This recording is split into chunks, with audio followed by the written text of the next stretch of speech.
Hi friends, வீட்டில் தர்பூசணி பழந்துச்சு என்ன செய்யலாம்னு யோசிக்கும் பொழுது ஐஸ் செய்யலாம்னு எனக்கு இருந்தது. இந்த பாப்சிகல்ஸ் பார்த்தீங்கன்னாக்கா ஆன்லைனில் ஆர்டர் பண்ணி வாங்கி வச்சிருந்தேன். ரொம்பவே யூஸ்ஃபுல்லாக இருக்குங்க, செம்ம ஒர்த்துன்னு சொல்லலாம்.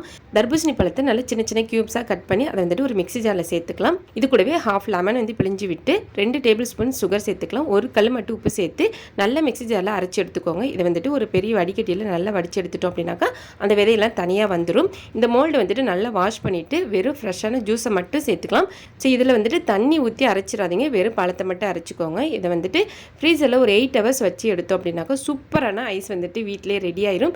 செலிக்குட்டி பார்த்தீங்கன்னாக்கா தெருவில் வந்துட்டு வித்துட்டு வருவாங்களே, அந்த ஐஸை வந்துட்டு கேட்டுகிட்டே இருப்பா. நாங்கள் வந்துட்டு வாங்கி தர மாட்டோம். ஸோ இது வாங்கி வச்சதுக்கப்புறம் பார்த்தீங்கன்னாக்கா நாங்கள் வந்துட்டு வீட்லேயே ஹோம்மேடாக ரொம்பவே வந்துட்டு ஹைஜீனிக்காக ஹெல்த்தியான ஐஸ் வந்துட்டு நாங்கள் வந்து ரெடி பண்ணி அவனுக்கு கொடுக்க முடிஞ்சது. ஸோ நாங்கள் மட்டும் இல்லை, எங்கள் மச்சனா பசங்களும் வந்தாங்க, அவங்களுக்கும் கொடுத்துட்டு நாங்களும் சாப்பிட்டோம். இதே மாதிரி நிறைய வீடியோஸ் பார்க்கறதுக்கு என்னோட சேனலை சப்ஸ்கிரைப் பண்ணிக்கோங்க. மறக்காமல் இன்ஸ்டாடியும் ஃபாலோ பண்ணிக்கோங்க. நெக்ஸ்ட் வீடியோவில் பார்க்கலாம். மண்டல டேக் டாட்டா, பை பாய்.